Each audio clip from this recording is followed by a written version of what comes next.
আমি শুনতে পেলাম দেবর এবং শ্বশুর নিজেদের মধ্যে কথা বলছিলেন, বাবা তাড়াহুড়ো না করাই ভালো, প্রিয়া এখনও তরুণ, তার সবকিছু বোঝার ক্ষমতা আছে, তবে আমাদের আরও কিছুটা সময় নেওয়া উচিত। শ্বশুর উত্তরে বললেন, তুমি খুব সতর্ক, তবে এমন সুন্দর মেয়েকে সামনে রেখে ধৈর্য রাখা কঠিন।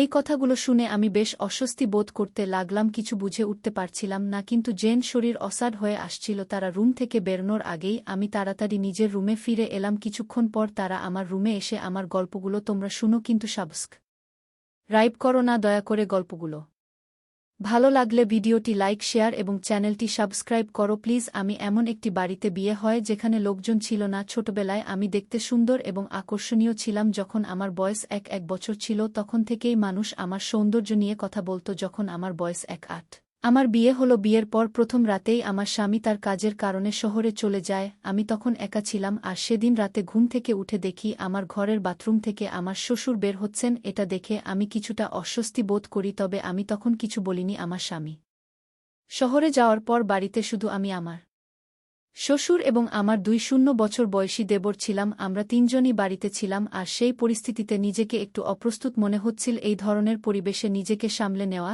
এবং পরিবারের মধ্যে সম্পর্কের সঠিক ভারসাম্য বজায় রাখার চ্যালেঞ্জের ছিল, কিন্তু সময়ের সাথে সাথে আমি সবকিছু ঠিক করে নিতে পেরেছিলাম না, কারণ আমার সাথে কিছু ঘটতে যাচ্ছিল যা আমি কখনো ভাবতেও পারিনি। শ্বশুরবাড়িতে আমি যখনই মাথা নিচু করে চুপচাপ থাকতাম, তখন আমার দেবর কুনাল আমাকে আমার নাম ধরে ডাকত। যদিও আমি তার বড় ভাইয়ের বউ, কিন্তু বয়সে আমি তার থেকে ছোট ছিলাম। সে সবসময় আমার নাম ধরে ডাকত, যা আমাকে একটু অস্বস্তিতে ফেলত। স্বামীকে ছাড়া আমি খুব একা বোধ করতে লাগলাম। আমার স্বামীকে ভীষণ মিস করছিলাম, কিন্তু তখনই বাবার বাড়ি যাওয়ার উপায় ছিল না। একদিন দুপুরে রান্নাঘরে খাবার তৈরি করছিলাম। আমার মনের অবস্থা বুঝে কুনাল রান্নাঘরে এসে বলল, ভাবি তুমি কাঁদছো কেন? আমি ওকে আমার কষ্টের কারণ বলতে চাচ্ছিলাম না, কিন্তু শেষ পর্যন্ত বলে দিলাম। তখন সে বলল, ভাবি আমি দাদাকে ফোন করি। কিছুক্ষণ পর আমার স্বামীর সাথে কথা বলতে সে জানালো, আমি খুব ব্যস্ত আছি, কিন্তু খুব শীঘ্রই তোমাকে শহরে নিয়ে আসব। ফোন রেখে দেবর বলল, ভাবি দাদা চাইছে তুমি আমাদের খেয়াল রাখো, তাহলেই সে খুশি হবে। আমার স্বামীর কথা ভেবে আমার মনের মধ্যে শান্তি এলো। আমি চেয়েছিলাম আমার শ্বশুর শাশুড়িকে খুশি রাখতে,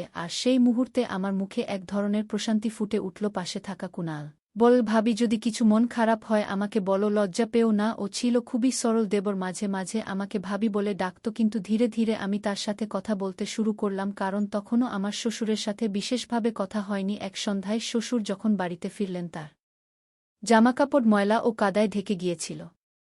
আমি বুঝতে পারলাম তিনি হয়তো কোথাও কাদায় পড়ে গিয়েছেন। তিনি আমাকে ডেকে বললেন আমার কাপড় বদলে দিতে হবে, আর ঘরে তখন আর কেউ ছিল না। তিনি আমাকে সাহায্য করতে বললেন এবং তার শরীরে ময়লা ও কাদা পরিষ্কার করার জন্য পানি ঢালতে বললেন। আমি কিছু দ্বিধায় ছিলাম, কারণ এর আগে এমন পরিস্থিতিতে পড়িনি, তবে পরিস্থিতি বুঝে আমি তার শরীরে পানি ঢালতে শুরু করলাম। শ্বশুর দাঁড়িয়েছিলেন, যেন এতে কোনো লজ্জা নেই। আমার মন একটু সংকোচে ভরা ছিল, তবু আমি কাজটা করছিলাম। তিনি বললেন, পানি ঠিকমতো পড়ছে না, একটু কাছ থেকে ঢালো। আমি কাছাকাছি গিয়ে পানি ঢালতে লাগলাম। এর মধ্যে তিনি আমাকে বললেন কোথায় এবং কিভাবে পরিষ্কার করতে হবে, আর আমি তার নির্দেশনা মতো কাজ করছিলাম। তখনই কুনাল বাসায় ফিরে এলো। সে এসে আমাকে বলল, ভাবি আমি বাবার সাহায্য করব, তুমি একটু ঘরে চলে যাও। আমি শ্বশুরের সাথে থাকায় আমার শাড়িও ভিজে গিয়েছিল, তাই ঘরে ঢুকে শাড়ি বদলাতে লাগলাম। কিছুক্ষণ পরে আমি বাইরে গিয়ে লক্ষ্য করলাম ভেজা পায়ের ছাপ। কুনাল এর রুমের দিকে যাচ্ছে। আমার মনে সন্দেহ জাগল, কিন্তু তেমন কিছু না ভেবে চুপ করে থাকলাম। বাড়িতে নতুন এসেছি, তাই এসব নিয়ে কথা বলা ঠিক মনে হলো না। রাতে যখন আমি শ্বশুর ও কুনালকে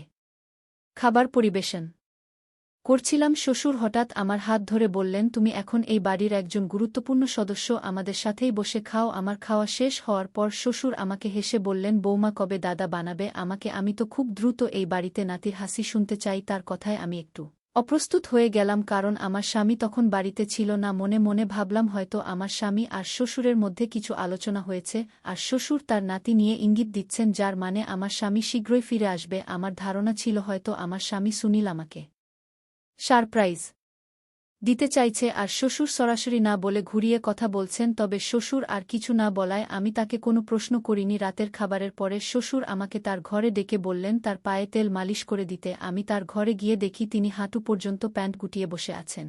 আমি তার পায়ে তেল লাগিয়ে মালিশ করতে শুরু করলাম, আর তখন তিনি আমার কাছে প্রশংসা করতে লাগলেন, তোমার হাতের ছোঁয়া খুবই মনোমুগ্ধকর। বলতে বলতে কিছু অস্বস্তিকর কথা বললেন, যা আমাকে বিব্রত করল। আমি মাথা নিচু করে থাকলাম। আমি যখন রুম থেকে বেরিয়ে আসার জন্য প্রস্তুতি নিচ্ছিলাম তখন তিনি আবার বললেন, বুমা, সুনীলকে মিস করছো জানি, কিন্তু এখন তার কাজ করা খুবই গুরুত্বপূর্ণ। চিন্তা করো না, সুনীল যেমন আমার ছেলে তেমনি তোমারও কোনো কমতি নেই, আমাদের মধ্যে কোনো তফাৎ নেই। যদি কোনো কিছু খারাপ লাগছিল তখন শ্বশুর যখন আমার সাথে কথা বলছিলেন, হঠাৎ তিনি খেয়াল করলেন যে দেবর ঘরের বাইরে দাঁড়িয়ে আছে। শ্বশুর তাকে ডাকলেন এবং শ্বশুরের ঘরে চলে এলো। আমি ভেবেছিলাম শ্বশুর দেবরকে ধমক দেবেন কারণ সে ঘরের বাইরে দাঁড়িয়ে কথা শুনছিল, কিন্তু এর পরিবর্তে তিনি বললেন, তুমি যখন আমাকে দরকার মনে করবে না তখন তোমার দেবরকে বলো, সে তো তোমার স্বামীর ভাই। আমরা সবাই এক, তুমি আমাদের পরিবারেরই একজন। শ্বশুরের এই কথায় আমি কিছুটা অস্বস্তি বোধ করলাম, কিন্তু তিনি এমনভাবে বলছিলেন যেন কোনো দোষের কিছু নেই। আমি চুপচাপ মাথা নেড়ে আমার ঘরে ফিরে গেলাম। সকালে ঘুম থেকে উঠে দেখি দেবর আমার পাশেই ঘুমাচ্ছে। আমি অবাক হলাম, কিন্তু আরও অবাক হলাম যখন দেখি শ্বশুর আমার ঘরের বাথরুম থেকে বেরিয়ে আসছেন। আগের রাতের কথাগুলো মনে পড়তে লাগল, যখন শ্বশুর বলেছিলেন আমরা সবাই একই পরিবারের অংশ। আমি কিছুটা বিভ্রান্ত হয়ে বিছানা থেকে উঠে দেবরকে জিজ্ঞেস করলাম, তুমি এখানে কিভাবে এলে দেবর? কুনাল হাসতে হাসতে বলল, ভাবি, ভয় পেও না। রাতে আমার ঘরের ফ্যান বন্ধ হয়ে গিয়েছিল, তাই আমি এখানে এসে ঘুমিয়ে পড়েছিলাম। তুমি আমাকে জাগিয়ে দিলে, আমি ঠিক বুঝতে পারিনি এবং তাই এমনটা হলো, মাফ করে দিও। আমি কিছুটা অস্বস্তিতে ছিলাম, কিন্তু তার কথাগুলো শুনে তেমন কিছু বললাম না। এরপর দেবর বলল, বাবা গতকাল বলেছিলেন সুনীল ভাই আর আমি তো এক, এই বাড়িতে আমারও সমান অধিকার আছে। তার কথার মধ্যে একটু অদ্ভুত ভাব ছিল যা আমার মনকে অশান্ত করে তুলল। দেবর কুনালের এই আচরণ নিয়ে আমি ভাবলাম আমার স্বামীকে অবশ্যই বলবো। বিয়ের পরের এই সকালটা আমার জন্য আনন্দময় হওয়ার বদলে অনেকটা বিভ্রান্তিকর হয়ে গেল। আমি শুধু অপেক্ষা করছিলাম কখন আমার স্বামী সুনীল ফিরে আসবে, যাতে আমি সবকিছু তাকে বলতে পারি। সকালে ঘুম থেকে উঠে দেখি শ্বশুর আমার বাথরুম থেকে বেরিয়ে আসছেন। আমাদের বাড়িতে আমার ঘর ছাড়া সবার জন্য একটি সাধারণ বাথরুম ছিল, তাই প্রথমে আমি কিছুটা অবাক হলেও পরে বুঝলাম যে সাধারণ বাথরুমের কল হয়তো নষ্ট হয়ে গেছে। নাস্তার সময় শ্বশুর দেবরকে বললেন, বিকেলে আমি বাথরুমের ট্যাপ ঠিক করতে আসব, তুমি ঘরেই থাকো। সেই দিন সকালে শ্বশুর এসে বাথরুমের মেরামত কাজ করলেন। তিনি গ্রামের হাসপাতালে কাজ করতেন আর কুনাল দেবর তখনও পড়াশোনা চালিয়ে যাচ্ছিল। দুপুরে শ্বশুর কাজ শেষে বেরিয়ে গেলে কুনাল আমার রুমে এলো। তার হাতে একটি ছোট বক্স ছিল। কুনাল বলল, এটা সুনীল দাদা পাঠিয়েছে। আমি বক্সটা খুলে দেখি ভিতরে অনেক মিষ্টি আর একটি চিঠি। চিঠিতে সুনীল লিখেছে, প্রিয় স্ত্রী, আমি খুব শীঘ্রই গ্রামে আসছি। সুনীল এর মেসেজ পড়ে আমি খুব খুশি হলাম। সেই আনন্দে তার পাঠানো মিষ্টি মুখে দিলাম এবং একে একে ৩-৪টি মিষ্টি খেয়ে ফেললাম। দেবর মিষ্টি নিয়ে রুম থেকে বেরিয়ে গেল আর আমি কিছুক্ষণ বিশ্রাম নিতে গেলাম। ঘুম থেকে উঠে বাথরুমে গিয়ে আয়নায় নিজের মুখের দিকে তাকালাম। মনে হলো আমি ১ ঘন্টা ঘুমিয়েও এছিলাম, কিন্তু মনে হচ্ছিল অনেকটা সময় কেটে গেছে। আসলে সেদিন আমি সারাদিন রাত ঘুমিয়েছিলাম সেটা জানতামই না। দরজা খুলতেই দেখি আমার ছোটবেলার বান্ধবী রুমি দাঁড়িয়ে আছে। রুমি আমাকে দেখে বলল, আমি তো কাল তোমার সাথে দেখা করতে এসেছিলাম। রুমি আরও বলল যে সে কাল আমার সাথে দেখা করতে এসেছিল, কিন্তু আমি এত গভীর ঘুমে ছিলাম যে টের পাইনি। সে বলল, আমি শুনেছি তুমি এই গ্রামে বিয়ে করেছ, তাই তোমার সাথে দেখা করতে এসেছি। রুমি আরও বলল, প্রিয়া, তোমার দেবরকে খুব খুশি দেখাচ্ছিল এবং এটা তোমার শরীরের ভাষাতেও স্পষ্ট ছিল। গতকাল যখন আমি এসেছিলাম সে তোমার পাশে বসেছিল।